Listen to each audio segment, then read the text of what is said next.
I had a business associate of mine. We were down in Tucson a few years back, and we'd had dinner. We were staying at a JW Marriott resort in Star Pass, and they have these beautiful grounds. We had dinner, and after dinner, we went for a walk. And all of a sudden, I stopped and I said, "Miles," I said, "can you hear those crickets? They're deafening." And he looked at me and he went, "There's no crickets." And I went, "There's crickets. Like, you're joking me, right?" And he's like, "No, you're joking me." And I said, "There are crickets." So the next morning we had breakfast and he said to me, "Were you pulling my leg?" And I went, "No." So fast forward, he went and had a hearing test, got this done. A year later, it's a Friday night, it's 9 o'clock. I know Miles is on vacation. My phone rings. It's him. Mhm. And I said, "What's up?" Picked up the phone and I said, "What are you doing calling me? I thought you were on vacation." He said, "I am. And I'm back at Star Pass in Tucson and I can hear the crickets. And I just wanted to phone you and thank you." Because that motivated him to get over that phobia that Mm. a hearing aid would change your life. And so, those are little things that retirement now becomes that thing for a lot of people is I don't want to admit to retirement or I don't want to do it. So I'm working on trying to create something that, I've coined a phrase, you've heard it, and now I'm getting ready to start my next venture, which supports my next stage, and I'm calling it Desirement. Instead of retirement, it's Desirement. Let's get out there and do the things that we want to do now, since we don't have to go to an 8 to 5 job. Yeah, and to me, the word is impeccable. It's exactly what it should be. It's change. It's taking the connotation and a perception, and it flips it almost instantaneously the moment you say it. Desirement. I mean, who wouldn't want some of that? That sounds fantastic. If that was on a menu, I would order it.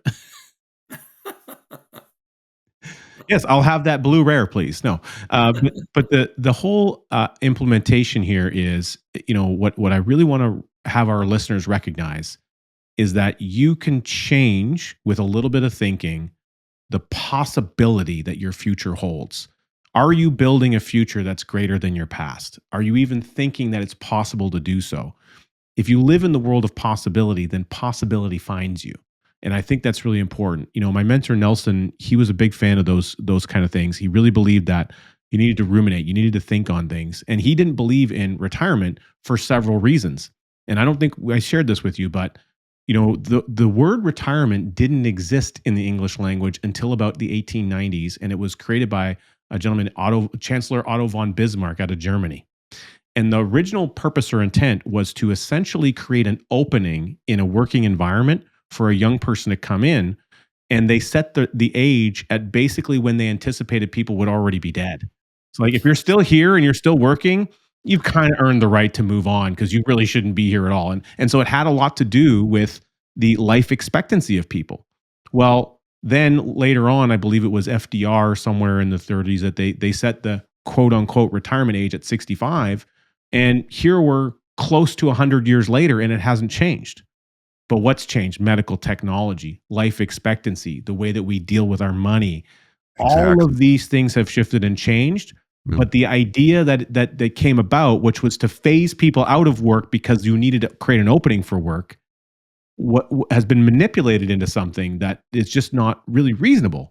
And so instead, we really need to start thinking about what is it that I can give and provide to the world in a different stage of my life. And Exactly. what I learned from my mentor Nelson, he was calling people from a hospital bed. He was going in for a surgery. Nelson would say he was 88 revolutions around the sun. He wouldn't just say he was 88 years old. He would always give you a something to think about differently. Mhm. And he was contacting people and reaching out, and he was still quote unquote working. It didn't feel like work to him though, because he was doing what he loved. He was sharing a message that he thought would really have an impact for people. And I got one of those phone calls and I was blessed to receive it. And what did we talk about? We talked about how you got to be growing your own capital. You got to be growing your own cow chow in a farmer analogy. And it's very Mhm. much in the war chest aspect that we were talking about earlier. And what I really appreciate is when you meet with people who are doing things in life and they're adding value into the world, they're creating value where it otherwise didn't exist. There's no need to stop doing that. The word retire at its root core means to be taken out of service. And so retirement is simply doing that in perpetuity, whereas desirement is creating an environment of constant motion about the things that you want to do. Well, and that's exactly why what I'm referring to when I say that people don't want to admit to it, or it scares them, or it's depressing them. And it's because of the way you've just described that and the meaning of the word itself.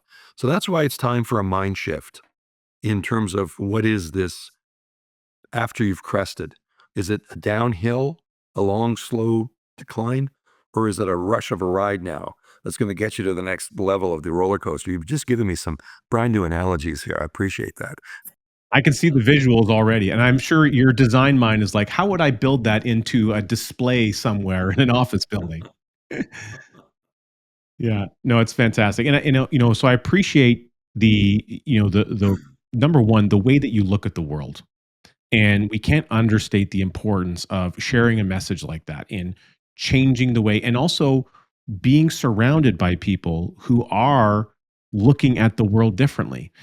I'll give you one other quick analogy and a story. And this also I learned from my mentor Nelson. I think you'll appreciate this. We were at a social event and he was getting a Merlot, and I had a beer or something beverage, and there was an open table. This is at a hotel, and he went and took the glass and he said, "Hey, Richard, do you see the bottom of this glass?" He said, "Imagine that this bottom of the glass represents all the knowledge that I have wrapped up in my noggin right here, all the knowledge I have in my head. And this table right here represents all the known knowledge in the universe. It's everything that there is to know." And he took the glass and he set it down at the edge of the table. He says, "Now take a moment and consider, where is the fringe of my knowledge exposed to that which I do not know?" I'm like, "Well, it's the whole circumference, the outer perimeter of the glass." He says, "Great. I want you to go grab that water jug over there." So I went and I got the water jug and I said, "Okay, Nelson." And he says, "Now take a look at the bottom here. It's a much bigger surface area, isn't it?" It's like, "Yeah, of course it is." And he took his glass up and he put the water jug down. Now imagine I increase my knowledge. I increase all there is that I know. I've drastically, exponentially increased what I've been able to take in as knowledge. Now take a look at the outer perimeter. What's happened to what I'm now exposed to? I've exponentially increased the areas to which I'm now touching the unknown. How much more there is to know that I didn't know before is actually increased. And that I think about that analogy when I hear you coming up with great innovative ideas and seeking to share them with the world. There's no such thing as having arrived in knowledge. I agree. I agree.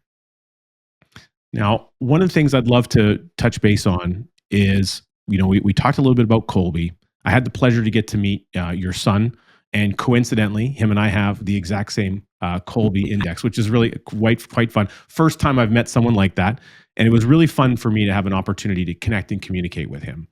And I'm curious with you thinking about just this in the family situation. You're transitioning to this new phase of life. You're focused on this exciting new venture, and you've got your family around you, new home, new everything.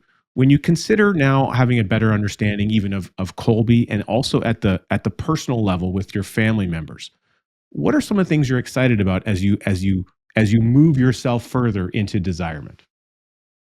Well, first of all, he's taking a very active role with me because right now we're doing a lot of. I want to build a new brand. I am so excited about this potential, and as I see what it does, just for me personally, I really want to get this out so more people are exposed to it. And I'm going to give you some examples here in a bit as to what that can mean.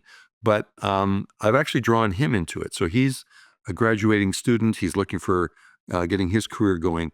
But in the meantime, I'm putting him to work already, and I'm asking him to help me develop some graphics, some logos, some ideas, because I want to get this out in a number of mediums. I'm not just doing this as something where I want to pass the word on to somebody. I want to get the word out. I want to get the message out. And so there's a whole bunch of different things that he and I are actually working on right now to make sure that we can fulfill this and we can work hard at it. He's got all the technical understanding and knowledge because he's 25 years old. And so, he's been raised with all of this. And so I'm utilizing some of that skill set. And I think it's also helping to kind of inspire him to, I'm hoping it does, so that he looks at this and goes, never stop learning. Look at my dad. He's not just retiring. He's not going out to pasture. He's got a new idea. So it's having some fun that way. And my wife is also very involved in it. So, we run ideas back and forth and we're talking about how this is going to go. And, it's interesting because living on the Sunshine Coast, we actually have the highest per capita number of retired people in Canada Hmm. on the Sunshine Coast. So I have a great test market for this whole concept on how we're going to take it out. Because we're looking at, some clothing lines, some caps, golf shirts, just to kind of get the momentum building on this, and then see if we can take it into an online business, which is where my son comes in and helps. So, we've got a number of things that we're plugging into already, but it's not 40 hours a week. Okay, this will be something that I will work my way into, and if it's really successful, I'll have other people run it because I'm not trying to find a replacement job for the job I'm winding up after 32 years. I'm looking at creating a new concept that excites people, but I don't want to be working 40, 60 hours a week to make that happen. I want to have my own Desirement.